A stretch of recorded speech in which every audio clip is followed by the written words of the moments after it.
పోనీ పట్టా భూములు, అదివరకే మ్యుటేషన్ చేయించుకున్నటువంటి భూములు పాత పట్టదారి పేరు ఉంటే పట్టదారి పేరే పెట్టారు. ల్యాండ్ ఎక్విజిషన్ ద్వారా అంటే భూసేకరణ ద్వారా 2.5 ఎకరాల పట్టదారి దగ్గరికి వెళ్ళి అర ఎకర కనుక ల్యాండ్ ఎక్విజిషన్లు పోతే అంతా కూడా నిషేధ జాబితాలో పెట్టేసారు. ఒక పావు ఎకర సీలింగ్ భూమిలో ఉంటే ఆ 10 ఎకరాలు తీసుకుపోయి నిషేధ జాబితాలో పెట్టారు. పొలానికి ఆనుకొని ఉన్న దేవాలయ భూమి ఉంటే అది కూడా నిషేధ జాబితాలో పెట్టారు దేవాలయ భూములని. పోనీ వక్ఫ్ ల్యాండ్స్ అట్లా అయిందా? వక్ఫ్ ల్యాండ్స్ కూడా దానికి ఆనుకొని ఉన్న ఏ చిన్న సర్వే నెంబర్ ఉన్నా మొత్తం వక్ఫ్లో పెట్టి నిషేధ జాబితాలో పెట్టేశారు. కొన్ని ఇవన్నీ ఇతరత్ర ఉన్నాయి అని అనుకుంటే దాన్ని 22లో పెట్టేశారు. సాధారణ పట్టేదారు భూములన్నీ కూడా మీరు అట్లా తీసుకుపోయి పెట్టేస్తే వాళ్ళు ఏం కావాలి? నల్గొండ జిల్లాలో, రంగారెడ్డి జిల్లాలో చాలా దాదాపు 22,000 ఎకరాల భూదాన భూములు ఉన్నాయి. ఆ భూదాన భూములన్నీ మరి ఎట్లా దీంట్లోకి రికార్డు కాలేదు, అవి అట్లనే ఉన్నాయి, వాళ్ళ పేరు రాసేసారు మీరు. అవన్నీ ఉన్నాయి, అవన్నీ ఇన్స్పెక్షన్ చేసుకోవాలి కదా. చేతులకల్లా పని, అది పెద్దగా అవసరం లేదు. అది ఈ భూమి నిజమా కాదా ఇవన్నీ తెలుసుకోవాలి కదా. తెలుసుకోకుండా మీరు ధరణి పోర్టల్ అప్రూవ్ చేస్తే అయిపోయింది. ఈ ధరణి పోర్టల్ కూడా ప్రత్యామ్నాయం ఏం చూపించారు మీరు? ఏమీ లేదు. దాన్ని ఉన్న సైజుని తగ్గించారు అంతే. గతంలో ఉన్న పాస్బుక్ టైటిల్ డీడ్ బదులు ఒకటే పాస్బుక్ ఇచ్చేసి అయిపోయింది. ఎలక్ట్రానిక్ పాస్బుక్, దాంట్లో నంబర్లు ఇచ్చారు, పట్టదారి పేరు, తండ్రి పేరు, కింద గ్రామం, కులము ఇచ్చేసారు. పక్కకు వచ్చేటప్పటికి విస్తీర్ణము, భూమి రకం కూడా ఇవ్వలేదు మీరు. భూమి రకం ఇస్తూ ఖతం అయిపోయింది. అంటే మీరు కౌలుదారు కాలము లేకపోతే వ్యవసాయం చేసుకుంటుండో రైతు ఆ పేరు తొలగించేశారు. దాని వెనకాల ఎవరి ఇంట్రెస్ట్ ఉంది అనేది జనం అర్థమైంది. అది మనం ఏం చెప్పాల్సిన పని లేదు. ఇన్ని రకాల లొసుగుల మధ్యన ఒక గ్రామ రైతు ధరణి అనే పుస్తకం వచ్చింది. ఈ ధరణి గురించి ఒక్క మాట చెప్పాలంటే నిజంగా మనం అందరము ఒప్పుకోవాలి. It is a good tool, ఒక మంచి పోర్టల్, మంచి ఆలోచన. ఏంటి అని అంటే రికార్డ్ అంతా తీసుకుపోయి నువ్వు కంప్యూటరైజ్ చేసేసినావు. కంప్యూటర్లో చేసినటువంటి దాన్ని ఎవరు కూడా దాన్ని కదపలేరు, విస్తీర్ణాన్ని కరెక్షన్ చేయలేరు, పేరులో ఏమాత్రం మార్పు రాదు. నువ్వు ఎప్పుడంటప్పుడు ఎక్కడంటే అక్కడ చూసుకోవచ్చు. ఈ సౌకర్యాలు లేదు దాంట్లో. కానీ ఒకటి గుర్తుపెట్టుకోండి మిత్రులారా, ఏ పటవారీ కూడా, ఏ విఆర్ఓ కూడా గ్రామంలోని పట్టేదారు పేరు మార్చలేదు. ఆ బ్లండర్ మిస్టేకు 1000 మంది పట్టేదారులలో ఒక 5గురికి 6గురికి అయ్యి ఉంటుంది అంతే తప్ప ఇష్టం వచ్చినట్టు మారుస్తారు అనేది కరెక్ట్ కాదు. విస్తీర్ణాలలో తీయడం అంటే ఒక్కొక్కటి ఇంతలా పహాణీలు. మా ఊరు దుందిగలని చాలా పెద్ద గ్రామం, దాని పహాణి ఇంతలా ఉంటుంది.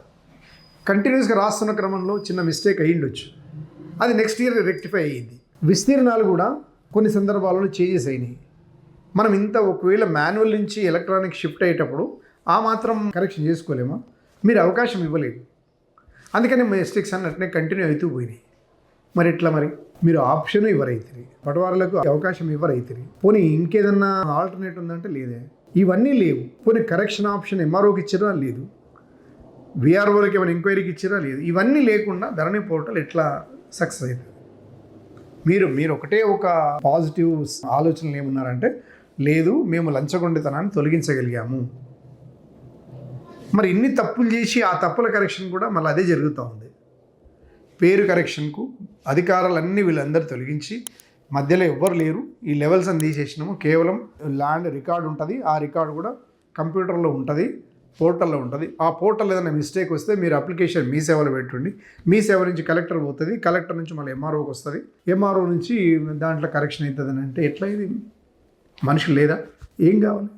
ఉద్యోగస్తులను తొలగించలే మీరు ఇంక ఉద్యోగాలు. అదే ప్రాసెస్ అవుతున్న క్రమంలోనే మీరు వాళ్ళని తొలగించేశారు. ఎట్లా ఇది?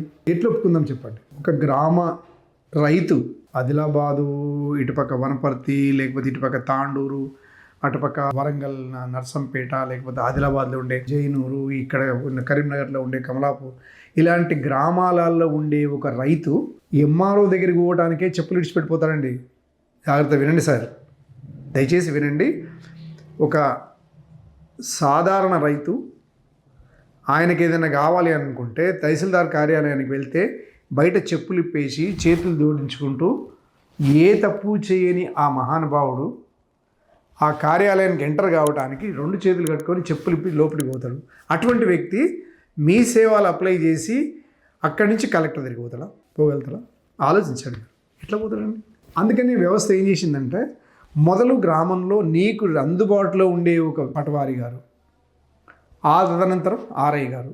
వీళ్ళిద్దరికంటే ముందు గ్రామంలో ఉన్నటువంటి విలేజ్ రెవెన్యూ సహాయకుడు, గతంలో ఉండే ఇదివరకే అనుకున్నట్టుగా సేరిసిందులు వీళ్ళు కావల్కర్లు వీళ్ళు.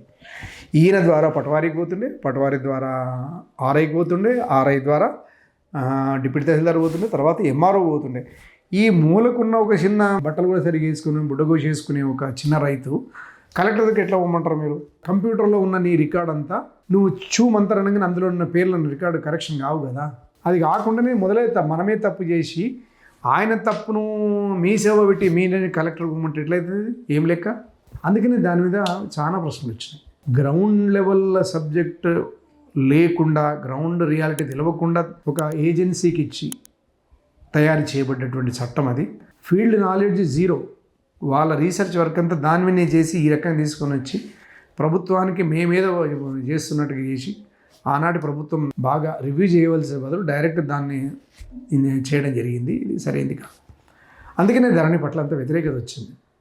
మంచి ఆలోచనతో వచ్చింది, ఈ రకంగా చెడుగా అండ్ ప్రజలకు అందుబాటులో లేకుండా పోయింది. కామన్ మ్యాను దాన్ని ఈజీగా అందుకోగలిగే స్థితిలో లేకుండా వెళ్ళిపోయింది. అది ఎంతవరకు కరెక్ట్? అది అర్థం కావాలి కదండి, అందరికీ అర్థం కావాలి కదా. ఆ ఊళ్ళో ఉన్న పెత్తందారి కులాలు వాళ్ళు ఈజీగా అర్థం చేసుకుంటారు. వాళ్ళు ఫోన్లు చేస్తే పనులు అయిపోతాయి.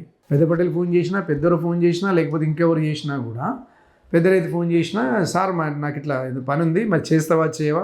ఒకసారి అడుగుతాడు, 2 సార్లు అడుగుతారు, 3వసారి వచ్చి బూతులు తిట్టి పని తీసుకొని పోతాడు. ఈయన అట్లా పని చేయలేదు కదా. అందరికీ పరిపాలన అనేది కామన్ మ్యాన్కి అందే పద్ధతిలో కాకుండా అది ఒక మిషనరీస్ అయిపోయింది. ఆ మిషన్ను మనము బాగు చేసుకోగలము. మన మనిషితో తయారు చేయబడి బాగు చేసుకోగలం. ఏడా చేసినామండి మనం. అందుకనే అదొక ఆయుధంగా తయారైంది. పోనీ అప్లికేషన్ ఫ్రీగా ఇస్తారా? లేదు. ప్రతిదానికి 1100 ఛార్జ్, దానికి 300 సర్వీసు, 100 రూపాయలు మీ సేవ. ఆయనకు 1500 పెట్టి నా పేరు తప్పకుండా కరెక్షన్ చేయమని ఇచ్చుకుంటే ఇక దాని వెనుక తిరగలేక కావాలి. మీ ఆలోచన ధర్మగంట ద్వారా పెట్టారు సార్, బాగుంది. ఆ ధర్మగంట ద్వారా వాళ్ళని చెడు వాళ్ళుగా చేశారు. ఆ చెడ్డోళ్ళు కాబట్టి తొలగించారు. కుక్క పిచ్చి మామూలుగా పిచ్చిదని చంపేసినాం మనం. మరి మీరు తెచ్చిన ప్రత్యామ్నాయ మార్గం ఏంది? మళ్ళీ అదే పరిస్థితి కదా. మీ సేవ అప్లై చేస్తాడు, మీ సేవ నుంచి కలెక్టర్ గారికి వెళ్తుంది, కలెక్టర్ ఆర్ఐకి ఇస్తాడు. ఆర్ఐ మళ్ళీ తింటాడు కదా డబ్బులు, ఉపనయనం చేయడు కదా, ఊరికైనా చేయడు కదా. ఆర్ఐ వెనక తిరగాలి. ఆర్ఐ చేస్తారా? అది విస్తీర్ణం తక్కువ ఉందంటే సర్వేలు పట్టుకోవాలి. సర్వేరుకి చేస్తారా? సర్వేరుకు లంచం ఇవ్వాలి కదా. సర్వే లంచం అట్లే ఉన్నది, ఆర్ఐ లంచం అట్లే ఉన్నది, తహసీల్దార్ లంచం అట్లే ఉన్నది. అంటే మీరు తొలగించింది ఖాళీ వీఆర్ వల్ల కరెక్ట్ కాదు కదా అది. ఇవన్నీ తప్పుల తడకగా ఒకే ఒక మంచి పని ఏమో ఇప్పుడు జరుగుతున్న యాజ్ ఆన్ టుడే కూడా రిజిస్ట్రేషన్ ఒకటి మంచిగా అవుతుంది. సక్సెషన్ అంటే వారసత్వం. ఒక పట్టేదారు చనిపోతే ఆయన కనుక డెత్ సర్టిఫికేట్ తీసుకొని అలా కొడుకుల పేరు మీద కానీ, కూతుర్ల పేరు మీద కానీ, భార్య పేరు మీద కానీ చేసుకోవటానికి ఈజీగా ఆప్షన్ ఉన్నది. ఆ ఒక్క పని తప్ప ఇంకేమి కావట్లేదండి. మిగతాన్ని అట్లే ఉన్నాయి. మంచి టూల్కు కొన్ని జరిగినటువంటి మిస్టేక్స్ మీరు ఎప్పటికప్పుడు రిడ్రెస్లు చేసి ఉంటే మీ నిర్ణయం స్వాగతించేవాళ్ళు ప్రజలు. ఏ మిస్టేక్ మీరు రెక్టిఫై చేస్తున్నట్టుగా తీసుకోలేదు.